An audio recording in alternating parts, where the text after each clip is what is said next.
গরিবের দুর্গা মায়ের নবরাত্রি। একটা গ্রামে রাজু এবং কল্পনা নামের স্বামী স্ত্রী বসবাস করতেন। তাদের পরিবার ছিল খুবই গরিব। তাদের বাড়ির পেছনে কিছুটা খালি জায়গা ছিল, সেখানে তারা কিছু সবজির গাছ লাগিয়েছিল। তাদের লাগানো সেই সবজি গাছ থেকে সবজি তুলে তারা দুজন স্বামী স্ত্রী মার্কেটে বিক্রি করতেন। তারা দুজন স্বামী স্ত্রী খুবই সৎ এবং খুবই ভালো মনের মানুষ ছিল। গ্রামের সমস্ত লোকেরা তাদের কাছ থেকে সবজি কিনত। তাদের সবজির দাম ছিল অত্যাধিক কম, সামান্য কয়েক টাকা লাভ করতো মাত্র। কল্পনা, এই দেখো, এই সবজিগুলো দেখো, খুব সুন্দর হয়েছে গো। টমেটো আর বেগুন তো দেখছি প্রচুর পরিমাণে হয়েছে। চলো কল্পনা, এক এক করে সমস্ত সবজিগুলোকে তুলো, বিক্রি করতে হবে। বেগুনটা এখনো বড় হয়নি, ওটাকে কাল বিক্রি করব। আরে শুধু তাই নয়, এই দেখো পালং শাকগুলো কত টাটকা রয়েছে। আজকে তুমি এইগুলো নিয়ে আগে বাজারে বিক্রি করো, তারপরে কালকে না হয় এই সবজিগুলো নিয়ে গিয়ে বাজারে বিক্রি করো, বুঝতে পারলে? তারা দুজন স্বামী স্ত্রী যখন এইভাবে কথা বলছিলেন, তখন রাঙ্গামা নামের একজন মহিলা তাদের সবজির ঠেলাগাড়ির কাছে সবজি কিনতে আসছিল। রাঙ্গাম্মার মনটা খুবই খারাপ ছিল। রাঙ্গাম্মা এমনিতেই খুবই ধনী, কিন্তু 1 টাকা বেশি খরচা করলে সেটা 10 বার তিনি ভাবতেন। আজকে তোমাদের দোকানে কি কি সবজি রয়েছে? ভেন্ডি আছে, টমেটো আছে, ঢাঁড়ুস আছে। কাকিমা বলুন, আপনার কি কি লাগবে বলুন। এই ফুলকপি টমেটোগুলো তো ভালোই টাটকা মনে হচ্ছে, এইটা আমাকে তাহলে দিয়ে দাও। আর ওই পালং শাক 1 ব্যান্ডেল দিয়ে দাও, ভালো দেখে দিও কিন্তু। রাঙ্গাম্মা রাজুকে ব্যাগ ভর্তি করে সমস্ত সবজিগুলো দিতে বলল। রাজুও ব্যাগ ভর্তি করে সমস্ত সবজি দিল। তারপর রাঙ্গাম্মা কোনো রকম টাকা পয়সা না দিয়েই সেই সবজি ভরা ব্যাগটাকে নিয়ে হন করে বাড়ির দিকে চলে যেতে লাগলো। আরে মাসি, আপনি কোথায় যাচ্ছেন? আপনি তো মনে হয় টাকা দিতেই ভুলে গেছেন। আরে কল্পনা মা, আমাদের মধ্যে আবার টাকার সম্পর্ক আছে নাকি? তুমি আমাকে কত সুন্দর মাসি বলে ডাকছো। আমার যদি বড় কোনো বোন থাকতো, তার মেয়েও তো আমাকে মাসি বলতো, বলো। আর তুমিও কি সুন্দর আমায় মাসি বলে ডাকছো। আমাদের মধ্যেও তো একটা ভালো সম্পর্ক রয়েছে। এইভাবে টাকা পয়সা চেয়ে তো লাভ নেই। এই কথা বলে রাঙ্গাম্মা হন করে তার বাড়ির দিকে রওনা দিল। কি গো, এই গ্রামের মানুষেরা তো আমাদের থেকে অনেক ধনী। তারা কোনো না কোনো কাজ করে নিজেদের পেট চালাচ্ছে, আর আমরা কত কঠোর পরিশ্রম করে সবজি চাষ করে সেগুলো বিক্রি করি। কিন্তু এই সব কিছু দেখেও কি লোকেদের আমাদের উপরে দয়া হয় না? ওরা এইভাবে করে কেন আমাদের সাথে? দেখো কল্পনা, তুমি বলছো আমাদের থেকে ধনী, সে তো অবশ্যই আমাদের থেকে ধনী। শুধু কি তাই, আমাদের থেকে শক্তিও বেশি। আমরা কি ওদের সাথে মুখ লাগিয়ে পারবো?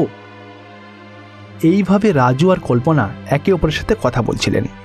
এইভাবে তাদের দুজন স্বামী স্ত্রীর কাছ থেকে অনেক লোকেরাই টাকা না দিয়ে সবজি নিয়ে চলে যেতেন। তাদের কাছে 10টা কাস্টমার এলে 3 জন হয়তো টাকা দিত, আর বাকি 7 জন তো টাকা না দিয়েই চলে যেত। তারা কিছু করতেও পারতো না। কি গো, এইভাবে যদি চলতে থাকে তাহলে তো আমাদের এই দুঃখের দিন কোনো দিনই শেষ হবে না।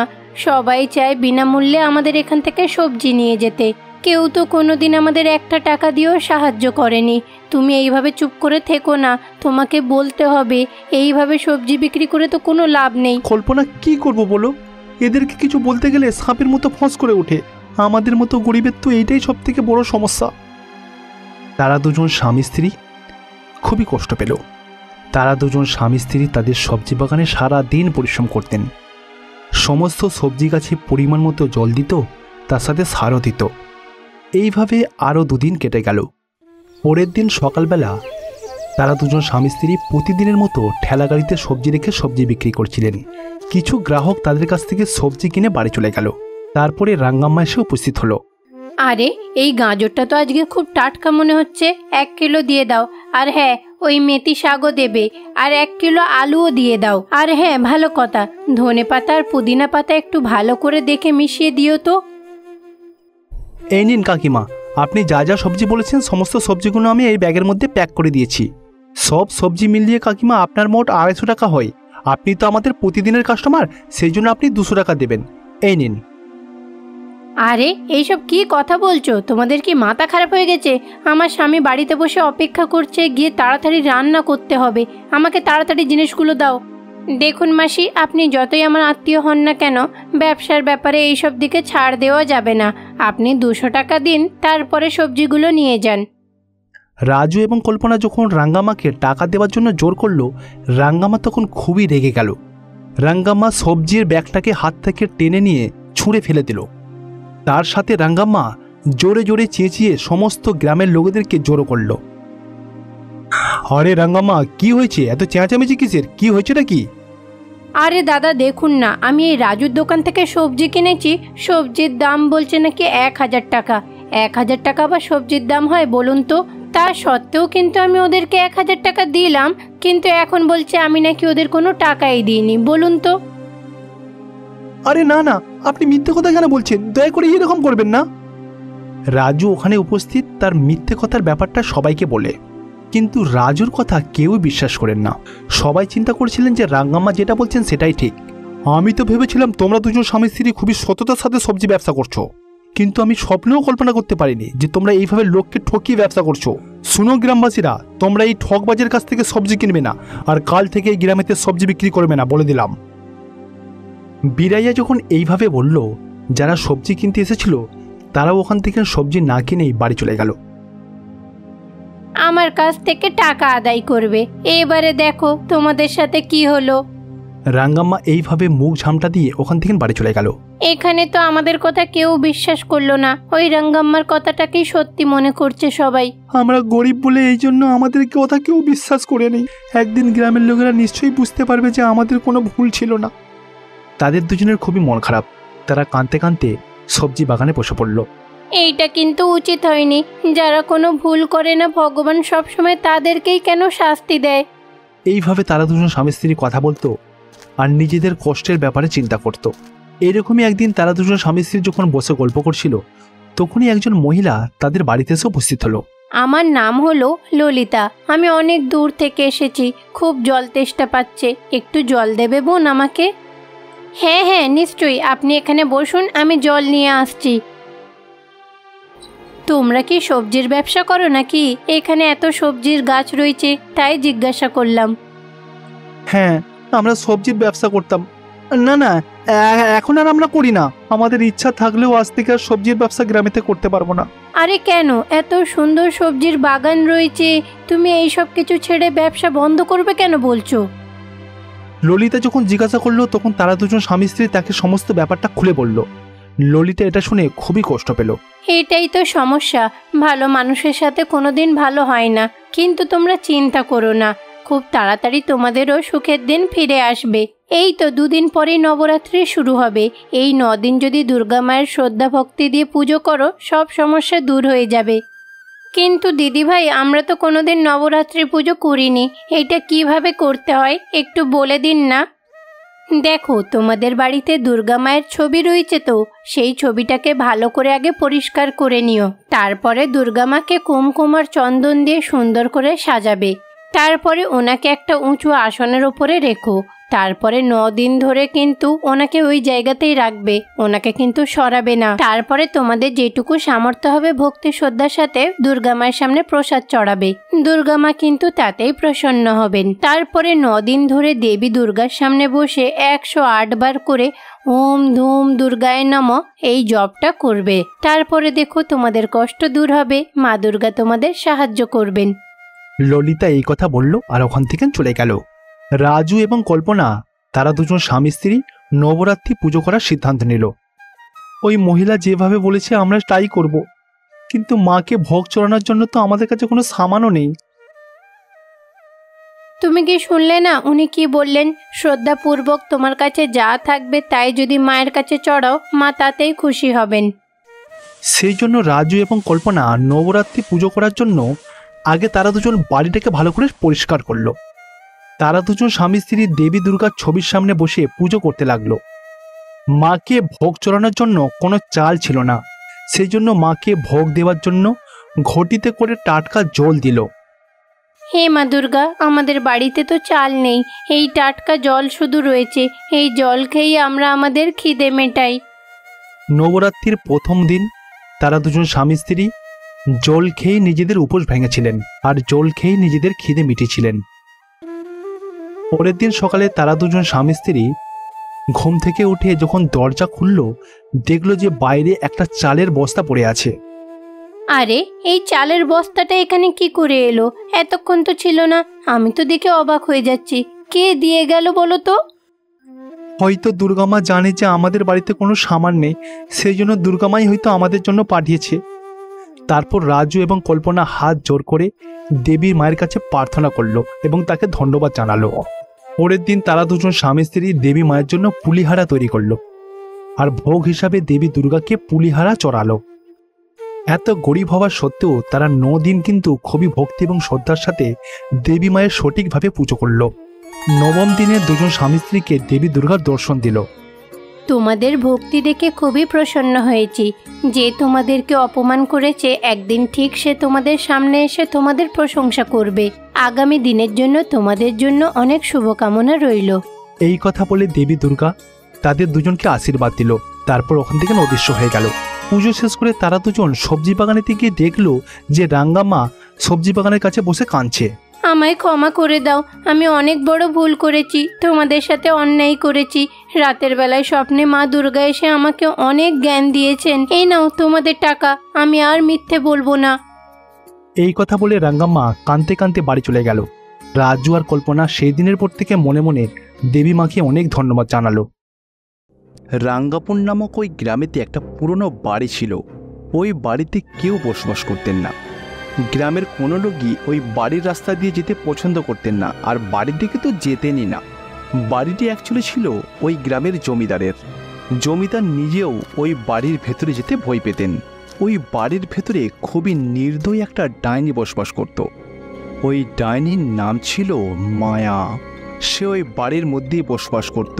ওই বাড়ির মধ্যে যদি ভুল করে একবার কেউ ঢুকে পড়তো তাকে সে মেরে ফেলত। জমিদার বাবু অত সুন্দর একটা বাড়ি ফেলে রেখে তিনি ওই গ্রামের অন্য একটা বাড়িতে বসবাস করতেন। অন্যদিকে অন্য এক গ্রামে কমলা এবং বিজয় নামের স্বামী স্ত্রী বসবাস করত। কি গো, আমরা কত বছর ধরে এই গ্রামে রয়েছি, তাই না? এখন এই গ্রামটা ছেড়ে যেতে খুব কষ্ট হচ্ছে। হ্যাঁ কমলা, এই গ্রাম ছেড়ে অন্য একটা গ্রামে যাওয়া সত্যি আমাদের জন্য অনেক দুঃখজনক। ছোটবেলা থেকে এই গ্রামেতেই মানুষ হয়েছি, সেই জন্য এই গ্রাম ছেড়ে চলে যেতে আমার খুবই কষ্ট হচ্ছে। কিন্তু কি আর করা যাবে বলো? আমাদের গ্রামের গ্রাম প্রধান মশাই বলেছেন যে কিছুদিন আমাদের এই গ্রাম ছেড়ে অন্য কোথাও গিয়ে থাকতে হবে, কারণ এই গ্রামে নাকি কিছু কাজ হবে। রাস্তাঘাট তৈরি হবে, হাসপাতাল তৈরি হবে, নতুন ঘরবাড়ি তৈরি হবে। তাই আমরা এখানে থাকলে ওদের কাজ করতে অসুবিধা হবে, তাই গ্রামবাসীদেরকে অন্য কোথাও গিয়ে থাকতে বলেছে কিছুদিনের জন্যে। তাই ওনার কথা মতো এই গ্রাম ছেড়ে আমাদের যেতেই হবে। হ্যাঁ কমলা, আমিও সেটাই চিন্তা করছি। এই গ্রামেতে আমাদের আর কিছুই নেই। আমাদের পরনে দুজোড়া কাপড় ছাড়া আর তো কিছুই নেই। চলো কমলা, আজকের পর থেকে এই গ্রামে আমরা থাকবো না। সব কিছু গুছিয়ে নাও, আজকেই আমরা অন্য গ্রামে চলে যাব। এই কথা বলে কমলা এবং বিজয় সমস্ত সামানপত্র নিজের হাতে নিয়ে ওই গ্রাম ছেড়ে অন্য গ্রামে রওনা দিল। এইভাবে তারা দুজন স্বামী স্ত্রী হাঁটতে হাঁটতে রাঙ্গাপুর নামক একটা গ্রামেতে উপস্থিত হলো। রাঙ্গাপুর গ্রামের জমিদার ছিল রাঘব বাবু। তারা দুজন তার কাছে গেলেন। আরে তোমরা দুজন কে? তোমাদের দুজনকে তো এর আগে আমি এই গ্রামেতে কখনোই দেখিনি। তোমরা কি তাহলে অন্য গ্রাম থেকে এসেছো? তোমরা দুজন স্বামী স্ত্রী আমার কাছ থেকে কি চাও বলো? দেখুন বাবু, আমরা গৌরীপুরম গ্রাম থেকে এসেছি। আপনি তো জানেনই যে ওই গ্রামের সমস্ত দলিতদেরকে গ্রাম থেকে তাড়িয়ে দিচ্ছে। সেই জন্য আমরা দুজন স্বামী স্ত্রী এই গ্রামেতেই চলে এসেছি। আপনার গ্রামে দয়া করে যদি একটা জায়গা দেন থাকার জন্য। আরে হ্যাঁ হ্যাঁ, অবশ্যই দেব, আপনাদেরকে নিয়ে আমার কোনো সমস্যা নেই। তখনই রাঘববাবু মনে মনে এটা চিন্তা করতে লাগলেন, আরে হ্যাঁ, এই গ্রামের শেষে তো একটা পুরনো বাড়ি রয়েছে। ওই বাড়িটা তো অনেক বছর ধরেই খালি পড়ে রয়েছে। ওই বাড়িটা কোনোভাবেই গ্রামের কোনো লোককে বিক্রি করতে পারছে না, কারণ তারা সকলেই ওই বাড়ির ব্যাপারেতে জানে। কিন্তু এরা তো জানে না ওই বাড়িটা এদের দুজনকে বিক্রি করে দেব। রাঘববাবু কিছুক্ষণ চিন্তা করল। তারপর সে বিজয়কে বলল, দেখো, আমাদের গ্রামেতে একটা বাড়ি খালি রয়েছে। যদি তুমি চাও তাহলে ওই বাড়িতে থাকতে পারো। বাড়িটা কিনতে চাইলে কিন্তু আমাকে 1000 টাকা দিতে হবে, না হলে কিন্তু তুমি ওই বাড়িটা পাবে না, বুঝেছো? ঠিক আছে জমিদার বাবু, আপনি নিশ্চিন্তে থাকুন। প্রত্যেক মাসে আপনাকে 1000 টাকা করে দিয়ে দেব। কিন্তু ওই বাড়িতে আমাদের কোনো অসুবিধা হবে না তো? বিদ্যুৎ, জল এইগুলো ঠিকঠাক পাওয়া যাবে তো? আরে কোনো সমস্যা হবে না, আপনারা নিশ্চিন্তে থাকতে পারেন। এইভাবে রাঘববাবু বিজয় এবং কমলাকে বললেন। তারপর রাঘববাবু ওই পুরনো ভুতুরে বাড়িটাই নিয়ে গেলেন। এই দেখুন, এই বাড়িটার ব্যাপারেই বলছিলাম, এই বাড়িতে কেউ থাকে না। আচ্ছা জমিদার বাবু, এতদিন ধরে বাড়িটা খালি পড়ে রয়েছে, কেউ কি এখানে এসে থাকতে পারে না? কেন থাকে না বলুন না। কারণ হলো এই গ্রামেতে সকলের কাছে নিজস্ব বাড়ি রয়েছে। তারপরে এমনিতেই এই বাড়িটা হচ্ছে গ্রামের শেষ প্রান্তে। যেহেতু সবার কাছে নিজস্ব বাড়ি রয়েছে, তারা শুধু শুধু এই বাড়িতে থাকতে কেন যাবে বলুন? অনেক বছর ধরে এই বাড়িটা খালি পড়ে রয়েছে, সেই জন্য আপনাদেরকে বললাম। ও আচ্ছা, ঠিক আছে জমিদার বাবু। আচ্ছা, এই বাড়ির চাবিটা দয়া করে আমাকে দিয়ে দিন। বিজয় যখন এইভাবে বলল, তখন রাঘববাবু বাড়ির চাবিটা তার হাতে ধরিয়ে দিল। বিজয় চাবিটা দিয়ে বাড়িটাকে খুলল। গোটা বাড়ি ধুলো বালিতে ভর্তি। তারপর তারা দুজন স্বামী স্ত্রী বাড়ির ভেতরে প্রবেশ করলো। অন্যদিকে জমিদার বাবু, যিনি বাড়ির মালিক, যত তাড়াতাড়ি ওখান থেকে পালানো যায় সেটাই চেষ্টা করতে লাগলো। আরে কি হলো জমিদার বাবু, আপনি বাড়ির ভেতরে আসবেন না? আরে না না, কোনো ব্যাপার না, আমার একটা খুবই দরকারি কাজ মনে পড়ে গেছে। তোমরা বাড়ির ভেতরে যাও আর বাড়িটাকে খুব ভালো করে পরিষ্কার করে নাও। আমি অন্য কোনো দিন এসে তোমাদের সাথে কথা বলবো। এই কথা বলে রাঘববাবু তাড়াহুড়ো করে ওখান থেকে সুরসুর করে কেটে পড়ল। তারপর তারা দুজন স্বামী স্ত্রী বাড়িটাকে ভালো করে পরিষ্কার করতে লাগলো। আরে কমলা, আমি তো কখনোই ভাবতে পারিনি যে এত কম দামে এত ভালো একটা বাড়ি পেয়ে যাব। দেখে তো মনে হচ্ছে পুরো যেন রাজপ্রাসাদ, তাই না? এইভাবে তারা দুজন স্বামী স্ত্রী একে অপরের সাথে কথা বলতে বলতে বাড়ি পরিষ্কার করছিলেন। ওই ঘরের অন্য রুম থেকে একটা ডাইনি মনে মনে এইটা চিন্তা করছিলেন। আরে বাইরে কারোর আওয়াজ শুনতে পাচ্ছি না, মনে হচ্ছে এই বাড়িতে কেউ প্রবেশ করেছে, যাই গিয়ে দেখি তো। এই কথা বলে ওই ডাইনি বাড়ির বাইরে বেরোলো। তারপর দরজার আড়াল থেকে বিজয় এবং কমলাকে দেখতে লাগলো। আরে এই তো জমিদার রাঘব বাবু নয়, এরা মনে হচ্ছে অন্য কেউ। মনে হচ্ছে এরা এই গ্রামে থাকে না, কারণ এদেরকে আমি এর আগে এই গ্রামে কোনোদিন দেখিনি। সেই জন্যই তো ওরা আমার ব্যাপারে কিছুই জানে না, না জেনেই এই বাড়িতে ঢুকে পড়েছে। কিন্তু এই বাড়িতে শুধু আমার, ওরা এই বাড়িতে থাকতে পারবে না, এখানে শুধু আমি থাকবো। যারা এখানে এসে থাকবে তাদেরকে আমি মেরে ফেলবো। এই কথা বলে ওই ডাইনি ওই দুজন স্বামী স্ত্রীর ওপরে খুবই রেগে গেল। এইভাবে তারা দুজন স্বামী স্ত্রী সারাদিন ধরে বাড়িটাকে পরিষ্কার করার পরে খুবই ক্লান্ত হয়ে পড়ল। সারাদিন ক্লান্ত হয়ে তারা দুজন স্বামী স্ত্রী বাড়ির মধ্যে ঘুমোতে গেল। রুমের মধ্যে আগে থেকেই একটা খাট পাতা ছিল। আরে কমলা, দেখো এখানে তো একটা খাটও রয়েছে। আরে বাবা, এই বাড়িটা তো জমিদার বাবুর, সেই কারণে হয়তো উনি বিছানা পেতে রেখেছেন। ওনার যখন খুশি হয় উনি এখানে আসেন আর এখানেই এসে আরাম করেন। এই কথা বলে তারা দুজন স্বামী স্ত্রী ওই খাটের মধ্যে ঘুমিয়ে পড়ল। ডাইনি এটা দেখে আরও রেগে গেল। এদের দুজনের এত বড় সাহস, আমার বিছানায় শুয়েছে, এক্ষুনি এদের দুজনকে আমি মজা দেখাচ্ছি। এই কথা বলে ওই মায়া ডাইনি খাটের নিচে লুকিয়ে পড়ল। তার বড় বড় নখ দিয়ে কমলার হাতেতে আঁচড় মারতে লাগলো। সঙ্গে সঙ্গে কমলার হাত থেকে ঝরঝর করে রক্ত বেরোতে লাগলো। ও মা গো মা, কি গো, ওঠো না, দেখো আমার হাতে রক্ত। আরে কমলা, তোমার হাত থেকে রক্ত কেন বেরোচ্ছে? তোমার হাতে কি কোনো কিছু লেগে গেল? কি জানি, আমি তো ঘুমাচ্ছিলাম, হঠাৎ করে হাতে যেন কোনো কিছু কেটে যাওয়া অনুভব করলাম। তো কমলা বিজয়কে বলল। এইভাবে গোটা খাট একবার এই দিক থেকে ওই দিক শূন্যে ভাসমান অবস্থায় নড়তে লাগলো। তারা দুজন স্বামী স্ত্রী জোরে জোরে চেঁচাতে লাগলো। হঠাৎ করে এটা থেমে গেল। তারপর আবারও বিছানাটা হাওয়াতে ভাসতে লাগলো। আরে এই খাটটা এইভাবে হাওয়াতে নড়ছে কেন? আমি তো কিছুই বুঝতে পারছি না। এইভাবে খাট একবার এই দিক থেকে ওই দিকে ভাসতে ভাসতে হঠাৎ করে থেমে গেল। তারা দুজন স্বামী স্ত্রী তো খুবই ভয় পেয়ে গেল। ভয়েতে তারা দুজন হল রুমেতে চলে এলো। সেখান থেকে পালানোর চেষ্টা করতে লাগলো। তোমাদের দুজনের সাহস কি করে হয় আমার বিছানায় শোয়ার? দ্বিতীয়বার যদি ওই বিছানায় শুয়েছো তাহলে এর চেয়েও খারাপ অবস্থা তোমাদের সাথে করব। আরে এই আওয়াজটা কোথা থেকে আসছে? আরে আপনি কে? আমাদের পারমিশন ছাড়াই আমার বাড়িতে কেন ঢুকেছেন? আপনি কোথায়? আপনাকে দেখতে পাচ্ছি না কেন? কোথায় আপনি? কি বললে তুমি? আমি তোমার বাড়িতে ঢুকে পড়েছি? এই বাড়িটা হলো আমার, আর তোমরাই আমার অনুমতি ছাড়া এই বাড়িতে ঢুকেছো।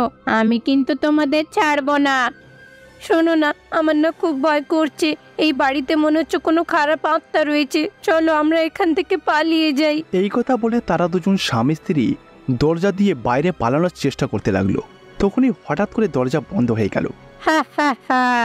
এত সহজে এখান থেকে তোমাদের আমি পালাতে দেব না। তোমরা এখানে এসেছো নিজের ইচ্ছায়, কিন্তু এবার এখান থেকে বাইরে যাওয়া তো সহজ না। আমার ইচ্ছা ছাড়া তোমরা যেতে পারবে না।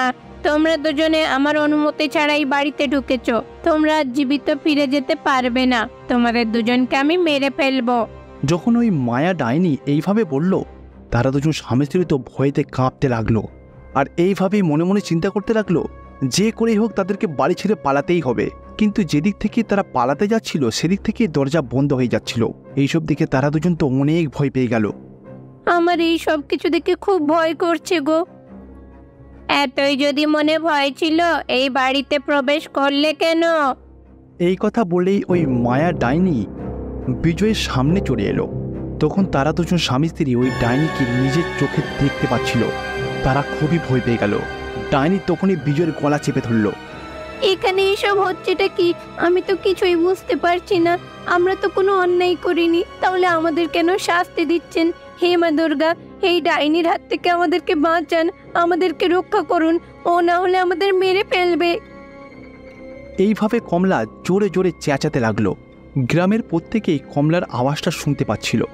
তখন গ্রামের আশপাশ থেকে সকলেই ওই বাড়ির সামনে এসে দাঁড়ালো।